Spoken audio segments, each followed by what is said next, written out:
ഇത് കഴിഞ്ഞ എക്സാമിന് ചോദിച്ച ക്വസ്റ്റൻ ആണ്. വൊമിറ്റിംഗിന്റെ നേച്ചർ എങ്ങനെയാണ്? ഓഫൺ പ്രൊജക്ടൈൽ വൊമിറ്റിംഗ് ആണ്. C is hypertension. Option D is dehiscence, അല്ലെങ്കിൽ സെറിബ്രൽ ഹെമറേജ് അല്ലെങ്കിൽ ഹെമറ്റോമ കാര്യങ്ങളൊക്കെ ഉണ്ടാവും. Hi all, welcome back to Edus academy. അപ്പൊ നമ്മളൊക്കെ ഏറെ പ്രതീക്ഷയോടെ കാത്തിരുന്ന ഒരു നോട്ടിഫിക്കേഷൻ ഇതാ വന്നു കഴിഞ്ഞു. അതായത് നമ്മുടെ കേരള PSCയുടെ അസിസ്റ്റന്റ് പ്രൊഫസർ ഇൻ നഴ്സിംഗ് അല്ലെ, നമ്മുടെ DME ഡയറക്ടറേറ്റ് ഓഫ് മെഡിക്കൽ എഡ്യൂക്കേഷന്റെ അണ്ടറിൽ വരുന്ന ഗവൺമെന്റ് നഴ്സിംഗ് കോളേജസിലേക്കുള്ള അസിസ്റ്റന്റ് പ്രൊഫസർ ഇൻ നഴ്സിംഗിന്റെ നോട്ടിഫിക്കേഷൻ ഇതാ വന്നു. ഡിസംബർ മാസം 31-ാം തീയതിയാണ് PSCയുടെ വെബ്സൈറ്റ് നോട്ടിഫിക്കേഷൻ അപ്ഡേറ്റ് ആവുക. അതിനുശേഷം നിങ്ങൾക്ക് അപ്ലൈ ചെയ്ത് തുടങ്ങാം. ലാസ്റ്റ് ഡേറ്റ് നമുക്കിപ്പോൾ അറിയാനായിട്ട് കഴിയുന്നത് ഫെബ്രുവരി മാസം 4-ാം തീയതി അല്ലെ, 2026 ഫെബ്രുവരി 4 നമുക്ക് അപ്ലൈ ചെയ്യാനുള്ള ലാസ്റ്റ് ഡേറ്റ് എന്ന് പറയുക. സോ ഇതിന്റെ ഡീറ്റെയിൽസ്, നോട്ടിഫിക്കേഷൻ ഡീറ്റെയിൽസ് അത് ഒഫീഷ്യലായിട്ട് വരുന്ന മുറയ്ക്ക് നമ്മൾ നമ്മുടെ ചാനലിൽ അപ്ഡേറ്റ് ചെയ്യുന്നതായിരിക്കും. അപ്പോൾ ഞങ്ങളുടെ ചാനൽ സബ്സ്ക്രൈബ് ചെയ്യാത്തവർ സബ്സ്ക്രൈബ് ചെയ്യുക. കൂടാതെ കൃത്യമായിട്ട് ഫോളോ ചെയ്യുക കേട്ടോ. അതിൽ നമ്മളെ ഡീറ്റെയിൽസ് കാര്യങ്ങളും എല്ലാം പറയുന്നതായിരിക്കും.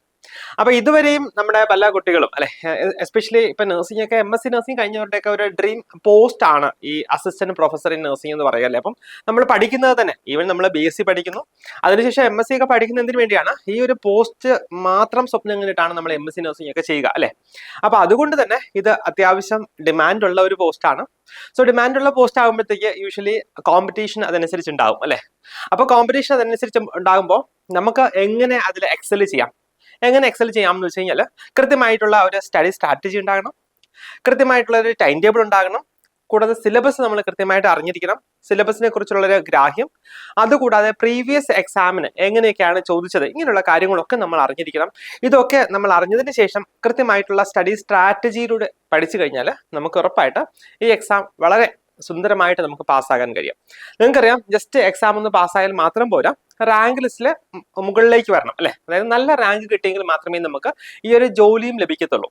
സോ പലരും, എനിക്ക് തോന്നുന്നു ഒരുപാട് കുട്ടികൾ വളരെ സീരിയസ് ആയിട്ട് തന്നെ ഈ എക്സാമിനെ കാണുന്നുണ്ട്. അതുകൊണ്ട് തന്നെ ഞാൻ പറയുന്നു, നിങ്ങൾ ഇനിയും പഠിച്ചു തുടങ്ങിയിട്ടില്ല എന്നുണ്ടെങ്കിൽ കൃത്യമായിട്ട് ഇന്ന് മുതൽ നിങ്ങൾ കൃത്യമായിട്ട് പഠിച്ചു തുടങ്ങി കഴിഞ്ഞാൽ നിങ്ങൾക്ക് ഉറപ്പായിട്ട് ഈ എക്സാം ക്രാക്ക് ചെയ്യാനായിട്ട് കഴിയും കേട്ടോ. അപ്പൊ അതിന് നമുക്ക് വേണ്ടത് ഞാൻ പറഞ്ഞ പോലെ കൃത്യമായിട്ടൊരു സ്റ്റഡി സ്ട്രാറ്റജിയും, അതുകൂടാതെ കൃത്യമായിട്ടുള്ള ടൈം ടേബിൾ, പിന്നെ എക്സാം പാറ്റേൺ കാര്യങ്ങൾ, ക്വസ്റ്റ്യൻസ് ഒക്കെ അറിഞ്ഞിട്ട് പഠിക്കുക എന്നുള്ളത് തന്നെയാണ് ഇവിടെ വളരെ പ്രധാനപ്പെട്ട അല്ലെങ്കിൽ വളരെ ഇമ്പോർട്ടന്റ് ആയിട്ടുള്ള ഒരു കാര്യമായിട്ട് വരിക. സോ നമുക്ക് നോക്കാം. ഇതിന്റെ ബാക്കിയുള്ള ഡീറ്റെയിൽസ് ഒക്കെ ഈ വരുന്ന ദിവസങ്ങളിൽ നമ്മൾ നമ്മുടെ യൂട്യൂബ് ചാനലിൽ അപ്ഡേറ്റ് ചെയ്യുന്നതായിരിക്കും. സോ നമുക്ക് ജസ്റ്റ് ഇന്ന് നമ്മൾ ഡിസ്കസ് ചെയ്യാനായിട്ട് പോകുന്നത് കഴിഞ്ഞ എക്സാം, അതായത് ഞാനൊക്കെ പാസ്സായ എക്സാമിന്റെ കുറച്ച് ക്വസ്റ്റ്യൻസ് ആണ് കേട്ടോ. നമുക്ക് കഴിഞ്ഞ APN assistant professor in nursing എക്സാമിനേഷന്റെ കുറച്ച് ക്വസ്റ്റ്യൻസ് നമുക്കൊന്ന് ഡിസ്കസ് ചെയ്ത് നോക്കാം. സോ ഇത് ഡിസ്കസ് ചെയ്യുന്നതിന്റെ പ്രാധാന്യം നിങ്ങൾക്ക് അറിയാലേ. നമ്മളെപ്പോഴും ഏതൊരു എക്സാം ആണെങ്കിലും നമ്മൾ അതിന്റെ സിലബസ് കൃത്യമായിട്ട് കവർ ചെയ്തിരിക്കണം, അതിന്റെ ക്വസ്റ്റ്യൻസ് നമ്മൾ അറിഞ്ഞിരിക്കണം, ക്വസ്റ്റ്യന്റെ പാറ്റേൺ അറിഞ്ഞിരിക്കണം, ഏത് രീതിയിലാണ് ക്വസ്റ്റ്യൻസ് ചോദിക്കുക എന്നുള്ള കാര്യങ്ങളൊക്കെ നമുക്ക് അറിഞ്ഞിരിക്കണം. എങ്കിലും മാത്രമേ നമുക്ക് ഈ ഒരു ഹയർ ലെവൽ എക്സാം പാസ് ആകാനായിട്ട് കഴിയത്തുള്ളൂ കേട്ടോ. അപ്പൊ അതുകൊണ്ടാണ് നമ്മൾ ഇതുപോലുള്ള ക്വസ്റ്റ്യൻസ് ഇടയ്ക്ക് ഡിസ്കഷൻ ആയിട്ട് തരിക. അപ്പൊ നിങ്ങൾക്ക് മനസ്സിലാകും ഏത് രീതിയിലാണ് ക്വസ്റ്റ്യൻസ് ചോദിക്കാം. ഇനി ക്വസ്റ്റ്യൻസ് ചോദിച്ചു കഴിഞ്ഞാൽ ഏത് രീതിയിലാണ് നമ്മൾ അതിനെ അപ്രോച്ച് ചെയ്യേണ്ടത് എന്നുള്ള കാര്യങ്ങളൊക്കെ നമുക്ക് കൃത്യമായിട്ട് മനസ്സിലാക്കാനും അതനുസരിച്ച് നമ്മളെ പഠനത്തെ മോഡിഫൈ ചെയ്യാനും കഴിയും കേട്ടോ. അപ്പൊ ഞാൻ ഒരു കാര്യം കൂടെ പറഞ്ഞോട്ടെ, ഇതുവരെയും നിങ്ങൾ പ്രിപ്പയർ ചെയ്തിട്ടില്ല, എങ്ങനെ തുടങ്ങണം, എന്ത് ചെയ്യണം എന്നറിയത്തില്ല എന്നുണ്ടെങ്കിൽ നിങ്ങൾ ഉറപ്പായിട്ട് കൃത്യമായിട്ടുള്ള സ്റ്റഡി സ്ട്രാറ്റജി ഫോളോ ചെയ്ത് കഴിഞ്ഞാൽ ഉറപ്പാണ് ഈ ഒരു എക്സാം നിങ്ങൾക്ക് വളരെ ഈസി ആയിട്ട് ക്രാക്ക് ചെയ്യാനായിട്ട് കഴിയും. ഓക്കെ, സോ നമുക്ക് നമ്മുടെ ഡിസ്കഷനിലേക്ക് പോവാം. സോ ഇന്നത്തെ ഫസ്റ്റ് ക്വസ്റ്റ്യൻ ഇതാണ്. After using inhaled corticosteroids the patient is instructed to rinse and spit to prevent the development of അല്ലെ, നമ്മൾ യൂഷ്വലി പറയാറുണ്ട് ഇപ്പം ആസ്മ, COPD പോലുള്ള ഡിസീസ് കണ്ടീഷൻസിലൊക്കെ ഇൻഹെയിൽഡ് കോർട്ടിക്കോസ്റ്റെറോയിഡ്സ് യൂസ് ചെയ്യാറുണ്ട്. സോ അത് യൂസ് ചെയ്യുന്ന പേഷ്യൻസിന് നമ്മളൊരു ഇൻസ്ട്രക്ഷൻസും കൊടുക്കാറുണ്ട് അല്ലെ. എന്താണ് യൂഷ്വലി ഇത് യൂസ് ചെയ്തതിന് ശേഷം അവർ കൃത്യമായിട്ട് അവരുടെ മൗത്ത് ഓറൽ റിൻസിങ് കൃത്യമായിട്ട് ചെയ്തിരിക്കണം. അതിനുശേഷം ആ ഒരു സ്പിറ്റിങ്ങും കാര്യങ്ങളൊക്കെ ചെയ്യണം എന്ന് നമ്മൾ പറയാറുണ്ട് അല്ലെ. സോ അതെന്തിനു വേണ്ടി എന്നുള്ളതാണ് ചോദിച്ചിരിക്കുന്നത്. വളരെ സിമ്പിൾ ആയിട്ടുള്ള ഒരു ഡയറക്റ്റ് ക്വസ്റ്റ്യൻ ആണ് അല്ലെ. നോക്കിയാൽ ഇത് കഴിഞ്ഞ എക്സാമിന് ചോദിച്ച ക്വസ്റ്റ്യൻ ആണ്. അതായത് നമ്മുടെ എക്സാം പാറ്റേൺ എന്ന് പറഞ്ഞാൽ എപ്പോഴും assistant professor exam higher level exam ആണ് എന്ന് വെച്ചാൽ അതിലെ എല്ലാ ക്വസ്റ്റ്യൻസും ഈ പറയുന്ന പോലെ ഹയർ ലെവൽ അല്ലെങ്കിൽ വളരെ ബുദ്ധിമുട്ടുള്ള ക്വസ്റ്റ്യൻസ് തന്നെ ആവണമെന്നില്ല. കുറച്ച് സിമ്പിൾ ആയിട്ടുള്ള ക്വസ്റ്റ്യൻസ് ഉണ്ടാകും, കുറച്ചേറെ മീഡിയം ലെവലുള്ള ക്വസ്റ്റ്യൻസ് ഉണ്ടാകും, അതുപോലെ കുറെ ക്വസ്റ്റ്യൻസ് നമുക്ക് ഡിഫിക്കൽട്ട് ആയിട്ടുള്ള ക്വസ്റ്റ്യൻസ് ഉണ്ടാകും അല്ലെ. സോ നമ്മുടെ എക്സാം സ്ട്രാറ്റജി എന്ന് പറഞ്ഞാൽ എന്താണ്, സിമ്പിൾ ആയിട്ടുള്ള ക്വസ്റ്റ്യൻസിൽ ഒരെണ്ണം പോലും മിസ്റ്റേക്ക് വരാൻ പാടില്ല. മീഡിയം ആയിട്ടുള്ള ക്വസ്റ്റ്യൻസ് മിക്ക ക്വസ്റ്റ്യൻസും നമുക്ക് കറക്റ്റ് ആയിട്ട് ആൻസർ ചെയ്യാൻ കഴിയണം, അവിടെ നെഗറ്റീവ് മാർക്ക് വരാൻ പാടില്ല. വളരെ ടഫ് ആയിട്ടുള്ള ക്വസ്റ്റ്യൻസ് എന്താണ്, അവിടെയും നമുക്ക് ഈ പറയുന്ന പോലെ മാക്സിമം, കാരണം അതാണ് നമ്മുടെ റാങ്ക് ഡിറ്റർമിൻ ചെയ്യുന്ന ക്വസ്റ്റ്യൻസ്, അത് നമ്മൾ മാക്സിമം കറക്റ്റ് ആക്കുകയും അതേസമയം നെഗറ്റീവ് മാർക്ക് മാക്സിമം കുറയ്ക്കുക അല്ലെങ്കിൽ മാക്സിമം ഒഴിവാക്കുകയും ചെയ്യണം കേട്ടോ. അപ്പൊ ഈ ഒരു സ്ട്രാറ്റജി അല്ലെങ്കിൽ ഈ ഒരു കണ്ണോടുകൂടി നമ്മൾ ഈ ക്വസ്റ്റ്യൻ പേപ്പറിനെ സമീപിച്ചു കഴിഞ്ഞാൽ നമുക്ക് കൃത്യമായിട്ട് ഈ എക്സാം പാസ് ആകാനായിട്ട് കഴിയും കേട്ടോ. നോക്കിയേ, ഇവിടെ ഓപ്ഷൻസ് നമുക്ക് നോക്കാം. ഓപ്ഷൻ എ ടു ഡിക്ക്, B is oral candidiasis, option C is mouth ulcerations and option D is halitosis. എന്തായിരിക്കും? വളരെ സിമ്പിൾ ആയിട്ടുള്ള ക്വസ്റ്റൻ ആണ്. ഓറൽ കോർട്ടിക്കോസ്റ്റിറോയിഡ്സ് യൂസ് ചെയ്യുമ്പോൾ നമ്മൾ മൗത്ത് റിൻസ് ചെയ്യാനുള്ള റീസൺ എന്താ പറഞ്ഞു കൊടുക്കുന്നത്? ഓപ്ഷൻ ബി ഓറൽ കാൻഡിഡിയാസിസ് അല്ലെ. ഓപ്ഷൻ ബി ഓറൽ കാൻഡിഡിയാസിസ് ആണ് ഇവിടെ കറക്റ്റ് ആൻസർ ആയിട്ട് വരിക. നമുക്ക് അതിന്റെ റീസൺ കൂടെ നോക്കാവേ. സോ യൂഷ്വലി ഈ ഇൻഹേൽഡ് കോർട്ടിക്കോസ്റ്റിറോയിഡ്സ് എടുക്കുമ്പോൾ അതിന്റെ ഒരു പ്രശ്നം എന്താണെന്ന് വെച്ച് കഴിഞ്ഞാൽ suppress the local immunity in the oropharyngeal mucosa കേട്ടോ. നമ്മുടെ ഈ പറയുന്ന ഈ കാണുന്ന പോലെ ഓറോഫെരിഞ്ചൽ മ്യൂക്കോസയിൽ ഉള്ള ലോക്കലൈസ്ഡ് ഇമ്മ്യൂണിറ്റി എന്ത് ചെയ്യുന്നു? സപ്രസ് ചെയ്യപ്പെടുന്നുണ്ട്.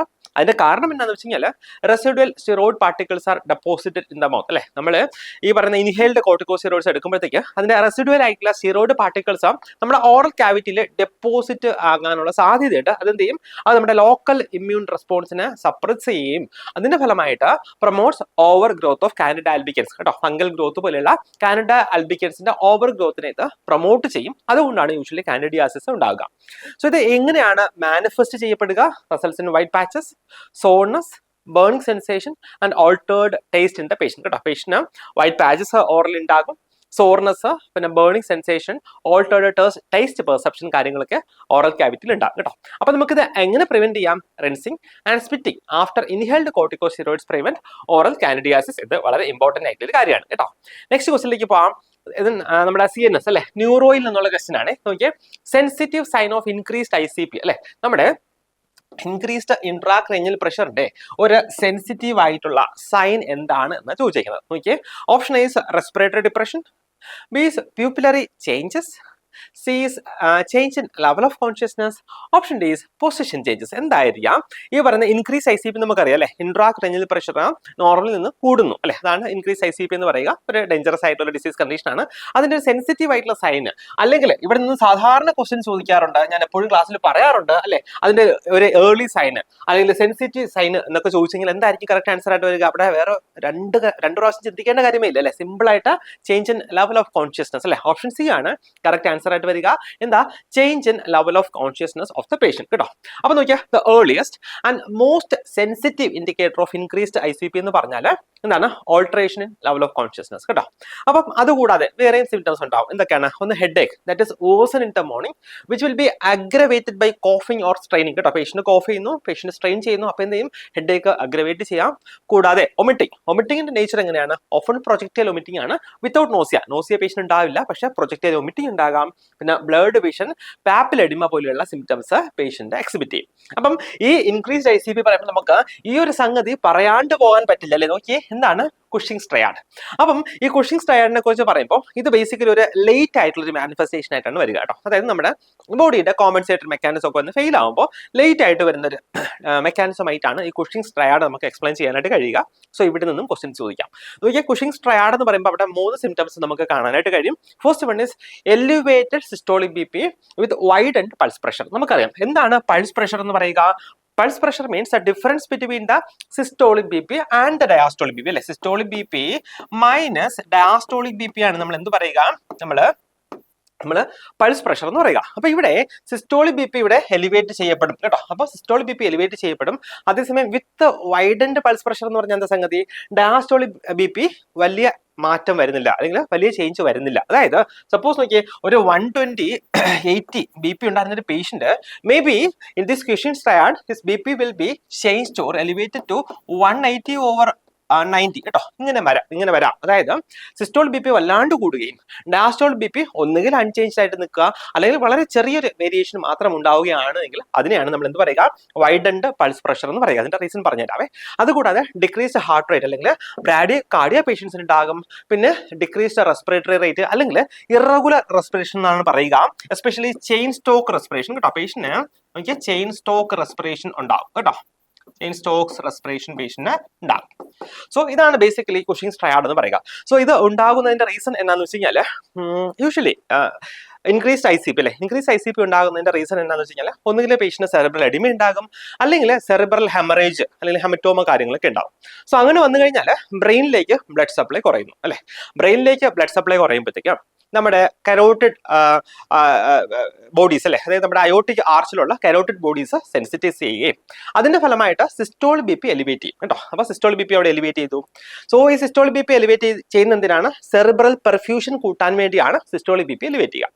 സോ അപ്പൊ നമ്മുടെ ബോഡി തന്നെ എന്താ സെൻസ് ചെയ്യുക? സിസ്റ്റോളിക് ബി പി വല്ലാണ്ട് എലിവേറ്റ് ചെയ്തതായിട്ട് ബോഡി സെൻസ് ചെയ്യും. സോ അങ്ങനെ വരുമ്പോഴത്തേക്കും നമ്മുടെ ഹാർട്ട് വെറുതെ ഇരിക്കത്തില്ല അല്ലെ, ഹാർട്ട് വിചാരിക്കും ഇവിടെ ബി പി വല്ലാണ്ട് കൂടിപ്പോയി, അപ്പൊ നമ്മുടെ എന്ത് ചെയ്യാം, ഹാർട്ട് റേറ്റ് കുറച്ച് കളയാം, അങ്ങനെയാണെങ്കിൽ നമുക്ക് ബി പി കുറച്ച് നോർമൽ ലെവലിലേക്ക് എത്തിക്കാം എന്ന് നമ്മുടെ ഹാർട്ട് വിചാരിക്കും. സോ അത് കാരണമാണ് പേഷ്യന്റ് ബ്രാഡികാർഡിയ അല്ലെങ്കിൽ ഡിക്രീസ്ഡ് ഹാർട്ട് റേറ്റ് ഉണ്ടാകുക. അതുകൂടാതെ നോക്കിയേ, ഇതൊക്കെ സംഭവിക്കുമ്പോഴത്തേക്ക് നമ്മുടെ മെഡുല്ല അല്ലെ, മെഡുല്ലയിലാണ് നമ്മുടെ റെസ്പിറേറ്ററി സെന്റർ ഇരിക്കുക. സോ അവിടെ ക്രോണിക് ആയിട്ടുള്ള ഓക്സിജന്റെ സഫിഷ്യൻസി ഉണ്ടാവുകയും അതിന്റെ ഫലമായിട്ട് പേഷ്യന്റിന് എന്താ ചെയിൻ സ്റ്റോക്ക് റെസ്പിറേഷൻ ഉണ്ടാവുകയും ചെയ്യും കേട്ടോ. അപ്പൊ ഇതാണ് ബേസിക്കലി പറയുന്ന കുഷിംഗ്സ് ട്രയാഡ് ഉണ്ടാകുന്നതിന്റെ ഒരു പാത്തോഫിസിയോളജി എന്ന് പറഞ്ഞു കേട്ടോ. അപ്പൊ ഇനി ഇത് ഓർത്തിരിക്കുക, ഇമ്പോർട്ടന്റ് ആണ്, മറന്നു പോകരുത്. മേ ബി കഴിഞ്ഞ പ്രാവശ്യം ഈ പറയുന്ന change in level of consciousness ചോദിച്ചതുകൊണ്ട് ഈ പ്രാവശ്യം വേണമെങ്കിൽ ഈ കുഷിംഗ്സ് ട്രയാഡ് റിലേറ്റ് ചെയ്തിട്ടുള്ള ക്വസ്റ്റ്യൻസ് വരാം കേട്ടോ. നെക്സ്റ്റ് നോക്കിയേ, rapid infusion of saline in a patient with DK leads to the development of, അതായത് നോക്കിയേ ഡയബറ്റിക് കീറ്റോസിഡോസിസ് അല്ലെ, ഡയബറ്റീസിന്റെ ഒരു കോംപ്ലിക്കേഷൻ ആണ്. സോ ഡയബറ്റിക് കീറ്റോസിഡോസിസ് ഉള്ള പേഷ്യന്റ് സപ്പോസ് നമ്മൾ റാപ്പിഡ് ആയിട്ട് സലൈൻ, നോർമൽ സലൈൻ ഇൻഫ്യൂസ് ചെയ്യുകയാണെന്ന് വെച്ചോളൂ. സോ അങ്ങനെ വന്നു കഴിഞ്ഞാൽ പേഷ്യന്റിന് എന്ത് കോംപ്ലിക്കേഷൻ ഉണ്ടാകുമെന്നാണ് ചോദിച്ചിരിക്കുന്നത്. നോക്കിയേ, option is cardiac arrhythmias, B is electrolyte imbalances, C is pulmonary or cerebral oedema, option D is GI upset. അപ്പൊ നമുക്ക് ഈ ഓപ്ഷൻസ് ഒക്കെ കാണുമ്പോൾ നമുക്ക് കുറച്ച് ഈസി അല്ലെങ്കിൽ കുറച്ച് എന്താ എല്ലാം സെയിം ആയിട്ട് തോന്നാം അല്ലെ. അതായത് ഇലക്ട്രോലൈറ്റ് ഇംബാലൻസ് ഉണ്ടാകാം അല്ലെ, ഉണ്ടാകാം, കാർഡിയാക് അരിത്മിയാസ് ഉണ്ടാകാം, എഡിമ, പൾമിനറി സെറിബ്രൽ എഡിമ ഒക്കെ ഉണ്ടാകാം. പക്ഷേ ഇതിൽ ഏറ്റവും അപ്രോപ്രിയേറ്റ് ആയിട്ട് വരുന്ന ആൻസർ എന്താണ്? യെസ്, ഓപ്ഷൻ സി ആണ് കേട്ടോ. ഓപ്ഷൻ സി പൾമിനറി അല്ലെങ്കിൽ സെറിബ്രൽ എഡിമയാണ് ഇവിടെ കറക്റ്റ് ആൻസർ ആയിട്ട് വരിക. നമുക്ക് നോക്കാം. നോക്കിക്കേ, സോ DKയിൽ സിവിയർലി ഡീഹൈഡ്രേറ്റ് ആണ് അല്ലെ പേഷ്യന്റ്. യൂഷ്വലി സിവിയർ ആയിട്ട് ഡീഹൈഡ്രേഷൻ ഉണ്ടാകും വിത്ത് ഹൈപ്പർ ഓസ്മോളാർ എക്സ്ട്രാ സെല്ലുലാർ എൻവയോൺമെന്റ്. അതായത് എക്സ്ട്രാ സെല്ലുലാർ എൻവയോൺമെന്റ് എന്ന് പറയുന്നത് ഹൈപ്പർ ഓസ്മോളാർ ആയിരിക്കും. സോ ആ സമയത്ത് നമ്മളിപ്പോൾ റാപ്പിഡ് ആയിട്ട് ഫ്ലൂയിഡ് അഡ്മിനിസ്ട്രേറ്റ് ചെയ്യുകയാണെങ്കിൽ അവിടെ എന്താ സംഭവിക്കുക? പ്ലാസ്മ ഓസ്മോളാരിറ്റിയിൽ സഡൻ ആയിട്ടുള്ള ഒരു ഫോൾ ഉണ്ടാകും കേട്ടോ. സോ അത് കാരണം എന്താ സംഭവിക്കുക? The water shift into the cells including the brain cells. അതായത് ഫ്ലൂയിഡ് അല്ലെങ്കിൽ വാട്ടർ സെൽസിന്റെ ഉള്ളിലേക്ക് എൻറ്റർ ചെയ്യുകയും അതിന്റെ ഫലമായിട്ട് പേഷ്യന്റിന് എന്താ സെറിബ്രൽ എഡിമ, എസ്പെഷ്യലി ബ്രെയിൻ സെൽസിലേക്ക് ഈ പറയുന്ന ഫ്ലൂയിഡ് ഷിഫ്റ്റ് ഉണ്ടായിട്ടുണ്ടെങ്കിൽ അത് സെറിബ്രൽ എഡിമയായിട്ട് അത് മാനിഫെസ്റ്റ് ചെയ്യാം. അതുകൂടാതെ നോക്കിയാൽ എക്സസ് ആയിട്ടുള്ള ഇൻട്രാവാസ്കുലർ വോളിയം കേട്ടോ, എക്സസ് ആയിട്ട് ഇൻട്രാവാസ്കുലർ വോളിയം ഉണ്ടായിട്ടുണ്ടെങ്കിൽ അത് പേഷ്യന്റിന് പൾമിനറി എഡിമ ആയിട്ട് മാനിഫെസ്റ്റ് ചെയ്യപ്പെടാം കേട്ടോ. ഇമ്പോർട്ടന്റ് ആണ്. നെക്സ്റ്റ് നോക്കിയേ, nosocomial bacteremia associated with intravascular lines and wound care may result in. നോക്കിയാൽ അതായത് ഇവിടെ നോസോകോമിയൽ എന്ന് വെച്ചാൽ പേഷ്യന്റ് ഹോസ്പിറ്റലിലാണ്. So bacteremia that is associated with intravascular lines and wound care may result in എന്തിലാണ് എത്തിപ്പെടുക അല്ലെങ്കിൽ എന്തിലാണ് റിസൾട്ട് ചെയ്യപ്പെടുക? Option A infective endocarditis, B is pneumonia, C is hypertension, option D is dehiscence. എന്തായിരിക്കും ഇവിടെ correct answer ആയിട്ട് വരിക? നോക്കിയേ, nosocomial bacteremia that is associated with intervascular lines and wound care. നമ്മൾ ഒരു ഡിസീസ് കണ്ടീഷന്റെ റിസ്ക് ഫാക്ടേഴ്സ് പഠിക്കുമ്പോഴത്തേക്ക് അവിടെ വളരെ ഇമ്പോർട്ടന്റ് ആയിട്ട് നമ്മൾ പഠിക്കുന്ന കാര്യമാണ് അല്ലേ. എസ്പെഷ്യലി ഈ ഇൻട്രാവാസ്കുലർ ലൈൻസ് പേഷ്യന്റ് ഉണ്ട്, അവിടെ ബാക്ടീരിയമ ഉണ്ട് എങ്കിൽ പേഷ്യന്റ് എന്ത് കണ്ടീഷൻ ഉണ്ടാവും നമ്മൾ പഠിക്കുക? Yes, option A infective endocarditis അല്ലേ. വളരെ സിമ്പിൾ ആയിട്ടൊരു ക്വസ്റ്റൻ ആണ്. ഓപ്ഷൻ എ ഇൻഫെക്റ്റീവ് എൻഡോകാർഡൈറ്റിസ് ആണ് കറക്റ്റ് ആൻസർ ആയിട്ട് വരിക. അപ്പം ഇൻഫെക്റ്റീവ് എൻഡോകാർഡൈറ്റിസ് നിങ്ങൾ പഠിക്കുമ്പോൾ ഡ്യൂസ് ക്രൈറ്റീരിയ ഒക്കെ കൃത്യമായിട്ട് ഓർത്ത് പഠിച്ചോണം. കാരണം ഇതുപോലെ ക്രൈറ്റീരിയ ഡയഗ്നോസ്റ്റിക് മെഷേഴ്സ് ഒക്കെ വെച്ചിട്ട് ക്വസ്റ്റ്യൻസ് സാധാരണ ചോദിക്കാറുണ്ട് കേട്ടോ. കഴിഞ്ഞ പ്രാവശ്യം മെൽഡ് സ്കോറിംഗ് ചോദിച്ചിരുന്നു. അപ്പൊ അതുപോലെ പല സ്കോറിംഗ് സിസ്റ്റവും ക്രൈറ്റീരിയ ഒക്കെ ചോദിക്കാൻ സാധ്യതയുണ്ട്. നോക്കിയേ, നോസോകോമിയൽ ബാക്ടീരിയം എന്ന് പറയുമ്പോഴത്തേക്ക് that arise from intravascular lines especially central lines or peripheral venous catheters and wound care procedures കേട്ടോ.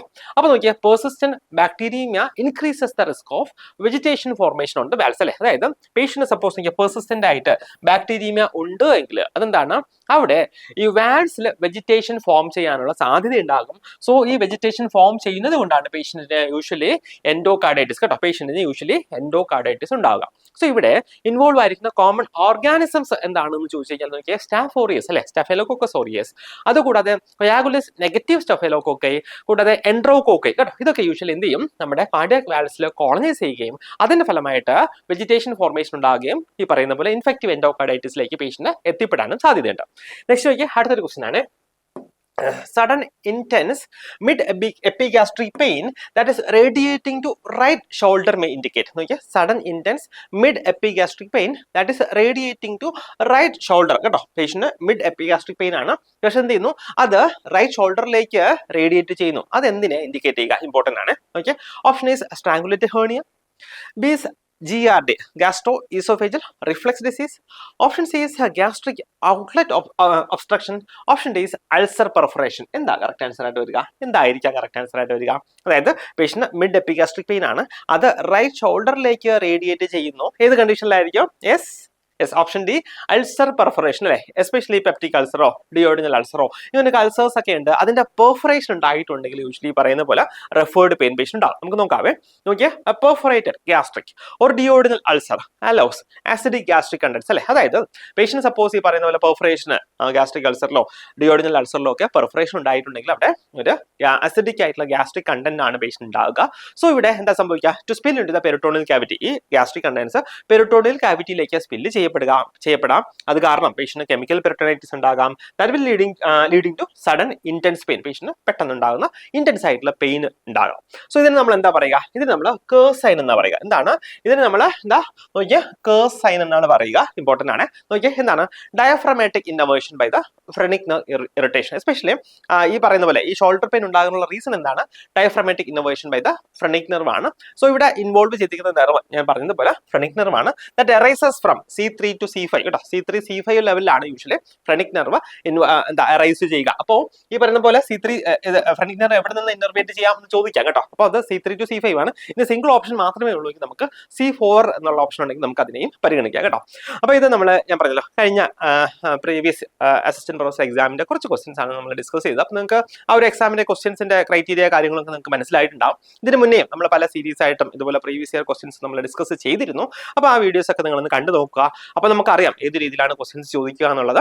അതുകൂടാതെ തന്നെ ഒരു കാര്യം കൂടെ പറഞ്ഞോട്ടെ, നമ്മുടെ എജ്യൂസ് അക്കാഡമിയിൽ ഈ വരാൻ പോകുന്ന അസിസ്റ്റന്റ് പ്രൊഫസർ നഴ്സിംഗിന്റെ ഇന്റൻസീവ് ആയിട്ടുള്ള കോച്ചിങ് അവൈലബിൾ ആണ്. അപ്പോൾ നിങ്ങൾക്ക് ജോയിൻ ചെയ്യാൻ താല്പര്യമുണ്ടെങ്കിൽ ഉറപ്പായിട്ട് നിങ്ങൾക്ക് ജോയിൻ ചെയ്യാം. ജോയിൻ ചെയ്താൽ മാത്രം പോരെ, വളരെ നന്നായിട്ട് പഠിക്കുക. പഠിച്ചു കഴിഞ്ഞാൽ നിങ്ങൾക്ക് ഉറപ്പായിട്ട് ഈ ജോലി ലഭിക്കും കേട്ടോ. അപ്പോൾ ആ ഒരു വിശ്വാസത്തോടു കൂടി, ആ ഒരു ധൈര്യത്തോടു കൂടി, ആ ഒരു ഉറപ്പോടു കൂടി നന്നായിട്ട് പഠിക്കുക. എല്ലാവർക്കും ഓൾ ദി ബെസ്റ്റ്.